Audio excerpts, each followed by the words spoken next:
Sebab itu, kita kena faham bahawa apa yang berlaku di dalam negara kita sekarang ni, kita kena jelas. Apa dia hala tuju yang cuba kerajaan nak bawa? Apa dia hala tuju yang cuba kerajaan nak bawa? Apa dia hala tuju yang kerajaan nak bawa? Saya nak bagi tahu. Ni, saya nak bawa apa yang dinyatakan oleh pemuda PAS ni. Okay. Pemuda PAS ni, dia cakap tentang Anwar tak tahu hala tuju sebab dia suka tukar-tukar kawasan. Okey, kita baca. Anwar tak tahu kehendak rakyat sebab sering tukar kawasan, pemuda PAS. Ketua Pemuda PAS Ahmad Fadil Syahari menyifatkan Anwar Ibrahim tidak memahami kemahuan rakyat kerana sering bertukar kawasan. Ahmad Fadil berkata, demikian kita menegaskan bahawa peruntukan bantuan banjir perlu diberikan secara langsung kepada ahli parlimen. Apabila tambun sebut tadi bahawa peruntukan telah dan disalurkan kepada agensi yang berkaitan dan tidak akan diambil untuk kebajikan rakyat. Tapi tadi kita dengar bagaimana ahli parlimen di pergerakan sendiri memohon supaya peruntukan untuk banjir diberikan secara langsung kepada ahli parlimen. Okey, kita jawab. Tak tahu. Okey, kita bagi kepada ahli parlimen, dia boleh buat apa? Bantuan banjir tu, kita bagi kepada ahli parlimen, dia boleh buat apa? Oh, nanti dia bolehlah salurkan bantuan beras, bantuan gula. Okey, dia akan salurkan, kita bukan kata semua ahli parlimen kepada mereka yang berkemungkinan ahli politik dia. Berkemungkinan yang menyokong dia. Oh, yang Kak Minah kat belakang tu. Dia itu tak ngundi aku. Tak payahlah kita dia. Ni semua parti ni. Ni semua parti. Kita orang susah tuan-tuan. Bukan saya nak tuduh semua ahli parlimen macam tu. Ada yang ahli parlimen bagus, ada. Tapi kita nak elakkan perkara ini daripada berlaku. Dan kadang-kadang dia tak berlaku macam tu pun. Kadang-kadang bukan dia tak bagi, tapi kadang-kadang dia termiss. Jadi orang prasangka. Tengok tu YB tu tak bagi. Mentang-mentanglah aku tak sokong dia. Mentang-mentanglah aku ahli PAS. Mentang-mentanglah aku ahli Pakatan Harapan. Mentang-mentanglah aku ni penyokong Anwar Ibrahim. Contoh. Tapi mungkin dia tak, bukan niat dia pun tak bagi. Dia nak bagi. Tapi dia mungkin tak terlupa ke apa, whatever lah. So, kita bagi kepada agensi. Biar agensi yang sampaikan. Agensi kita banyak. Kita ada APAM, angkatan pertahanan awam, kita ada polis, kita ada bomber, kita ada bulan sabit merah, kita ada NGO banyak. Yang agensi ni yang boleh menyalurkan ke bawah. Apa tugas ahli parlimen? Dengar apa yang rakyat nak. Bawa polisi itu kepada parlimen. Itu tugas anda. Bukan tugas ahli parlimen ni bagi beras, bagi minyak, bagi gula. Bukan. Itu bukan tugas anda.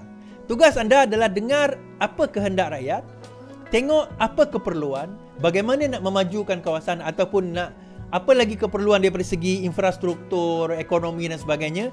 Yang itu bawa ke parlimen, mengadu, lihat apa jawapan menteri. Itu tugas anda. Bukan pergi serah beras, bukan pergi serah limau, bukan pergi serah. Itu bagi kepada agensi-agensi itu menjalankan tanggungjawab. Dan insya-Allah mereka akan sedar. Dia akan tahu, oh, ya ini daripada ahli parlimen ni bagi ni. Tak apalah, bagilah. Dan kedua saya nak bagi tuan-tuan, apa hala tuju ekonomi negara? Apa hala tuju ekonomi negara? Sebenarnya macam saya nak bagi tahu. Anwar sebut dalam parlimen, dalam sehari dua ni, dia kata apa tau? Dia kata macam ni. Dia kata Amazon, baru-baru ini kan Amazon Web Service kan, Amazon telah mengatakan mereka berminat untuk melabur di dalam Malaysia dengan jumlah pelaburan sebanyak 25 bilion sehingga 2035, something like that. Kemudian bergegak gempita lah geng-geng PN. Sebenarnya Azmin dulu yang pergi jumpa AWS nak seal the deal dan sebagainya. Dia yang mula bawa Anwar ni claim kredit je. Okey. Amazon bagi tahu. Ya, betul. Perbincangan itu berlaku zaman Perikatan Nasional. Tetapi Amazon, ini Anwar sebut dalam parlimen Amazon menyatakan bahawa mereka tidak bersedia melabur ke dalam Malaysia. Dia tak nyatakanlah reason dia. Sehingga kerajaan perpaduan baru dia kata dia nak melabur di dalam Malaysia. Apa dia maksud dia kat situ tuan-tuan? Apa yang Amazon nak bagi tahu dekat situ? Amazon nak bagi tahu bahawa bukan Amazon sahajalah, semua pelabur nak bagi tahu kami nak melihat kestabilan politik. Kami nak melihat kestabilan politik di dalam negara. Kami nak lihat sebuah kerajaan yang stabil. Bukan kerajaan yang tebuk atap. Bukan kerajaan yang khianat kawan dia sendiri. Bukan kerajaan yang hari ni dia boleh kawan, esok dia boleh tikam. Orang lain naik, dia boleh sokong lagi. Bukan yang itu. Sebab dia nak melabur ni bukan RM25. 25 bilion ringgit. Bilion, tuan-tuan.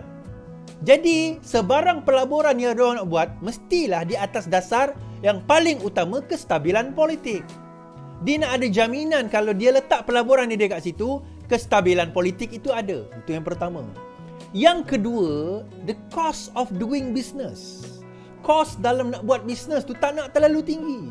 Dia tak nak, dia masuk nanti seorang minta 10%, seorang minta 5%, seorang minta itu, seorang minta ini. Akhirnya apa yang ada pada Amazon? Dia fikir tak boleh nak buat bisnes dalam ni. Ini baru nak masuk. Dah masuk nanti.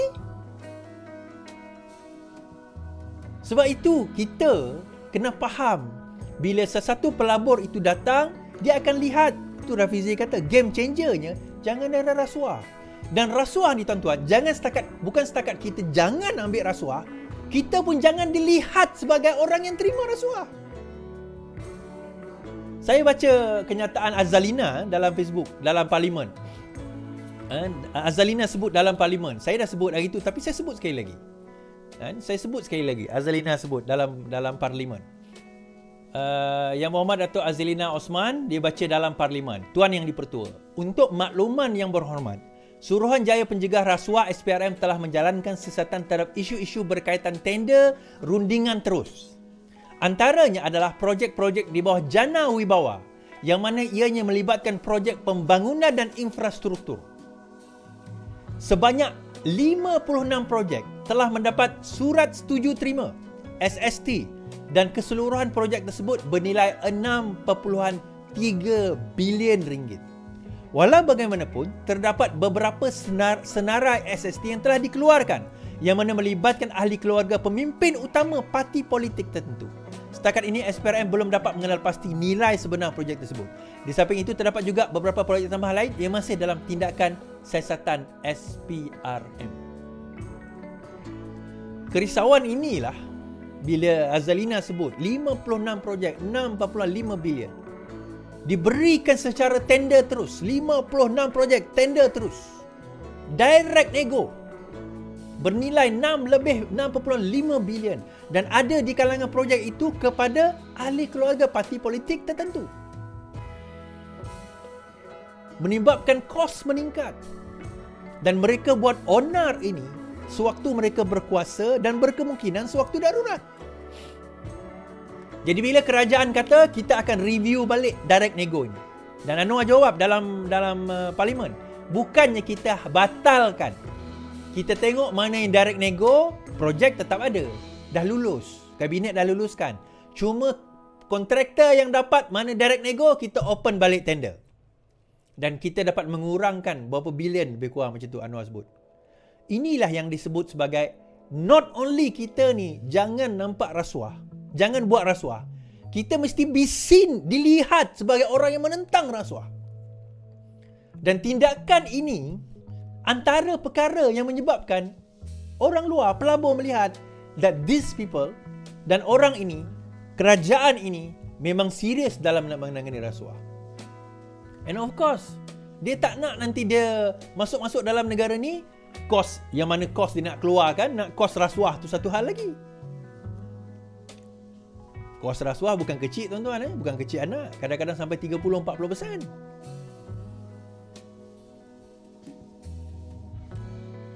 Kita ni kadang-kadang kita bercakap tentang soal Islam. Kita cakap soal Melayu.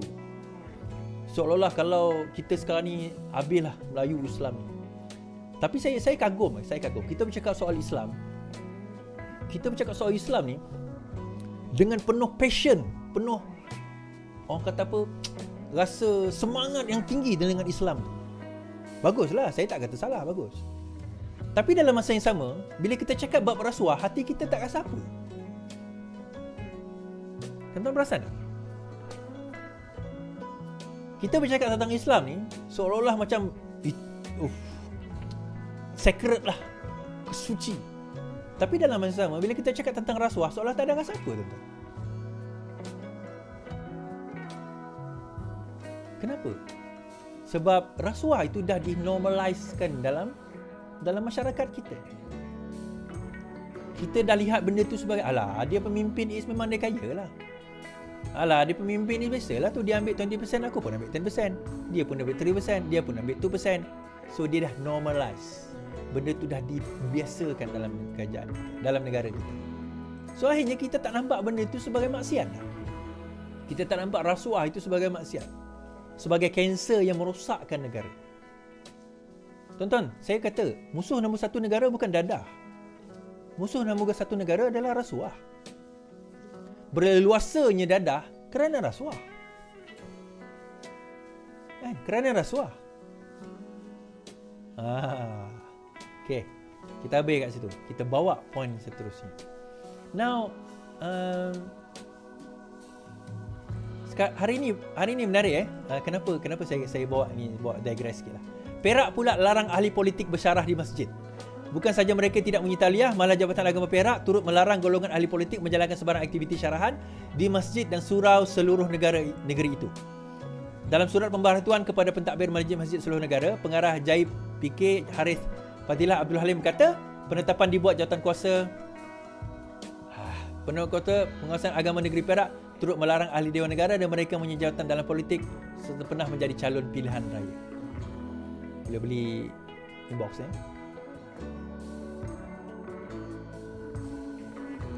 So sekarang ni, kenapa perkara itu penting, tuan-tuan? Kenapa perkara ni penting, menyinggung Majlis Agama Islam ni? Kalau kita faham, kerana PAS ni antara yang paling banyak berceramah dan menggunakan masjid untuk kepentingan politik sempit mereka. Sebab itu Anwar kata, Abdul Hadi jangan singgung kedudukan Raja-Raja Melayu. Perdana Menteri Anwar memberitahu Presiden PAS Abdul Hadi Awang supaya berhati-hati berhubung kenyataannya mengenai larangan ahli politik menyampaikan kutubah di Masjid Atas Surau.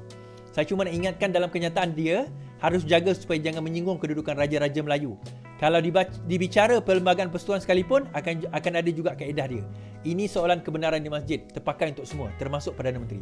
Kalau saya memilih untuk bersyarah rasmi masjid, maka kebenaran itu harus keluar kerana ia kuasa agama di negeri itu di bawah Majlis Raja-Raja. Jadi kena faham, katanya. Poinnya kat sini, tuan-tuan. Kita dah buang satu medium bagaimana cara PAS nak menyebarkan dakwah mereka. Sekarang ni PAS dah tak ada medium dah. Social media dia kena. Sekarang dulu dia tinggal masjid dengan surau lah, sebab dia ustaz-ustaz ni dia boleh berceramah. Dan kita susah nak pantau. Sekarang ini bila keluar kenyataan ini, habislah. Dia nak berceramah macam mana. Dan kita bukan nak menghalang orang ceramah agama, jangan salah anggap. Ustaz-ustaz tu semua boleh ceramah. Yang kita larang ni yang menggunakan masjid agama, kemudian disadur agama itu dengan parti politik. Itu yang masalah. Jadi majoriti rakyat ataupun majoriti orang yang datang ke masjid, datang ke surau, makcik-makcik yang tak tahu politik ni semua, ustaz cakap takkanlah lebay nak menipu. Itu ayat dia. Takkanlah ustaz ni nak menipu. Betul lah apa kata ustaz ni. Orang Islam kita dah terancam ni. Dan ditambah pula orang Melayu kita ni, dulu zaman muda dia, bukan semualah jangan marah pula. Kan, dulu zaman muda dia dah tua nak bertaubat. So ilmu tu tak berapa banyak. Jadi dia pergi ke masjid dengan harapan belajar ilmu-ilmu tu. Bagus. Sangat bagus. Tapi datang pula ustaz-ustaz, ustazah-ustazah yang jenis kepala bengong. Cerita benda yang merepek-merepek dengan dia orang satu hal. Cerita yang tak ada kena-mengena dengan teks. Cerita pasal taharah, cerita pasal haid, cerita pasal nak pergi haji. Tiba-tiba masuk pula cerita politik. Masuk pula cerita pentadbiran negara. Masuk pula cerita parti PAS. Apa hal? Di sini kita kena faham beza di antara beragama dan agama itu sendiri. Agama tak sama dengan beragama, tuan-tuan. Agama adalah agama. Tapi cara beragama orang PAS dengan cara beragama kita lain. Ni saya berani kata, cara beragama orang PAS dengan cara kita beragama sangat beza. Siapa orang PAS boleh deny perkara ini? Jadi daripada situ kita kena faham, beragama orang PAS tak sama dengan agama. Okay? Tak sama. Jadi kalau kita nampak orang PAS buat sesuatu perkara yang menyalahi agama, kita kata itu cara beragama orang PAS. Kalau betul, alhamdulillah, itulah agama. Tapi kalau dia macam peliknya, itu beragama orang PAS. Jadi bila Hadi kata, tak ada masalah orang beragama nak buat ceramah dekat dalam masjid, tak ada isu, tak ada masalah. Sebab apa? Sultan pun raja berperlembagaan, dia subjek kepada perlembagaan. Ini demokrasi. Itu beragama orang PAS. Itu bukan agama, kena faham. Itu beragama orang PAS. Yang ni kita kena distinguish dan kita kena letak dalam kepala kita. Right? Faham?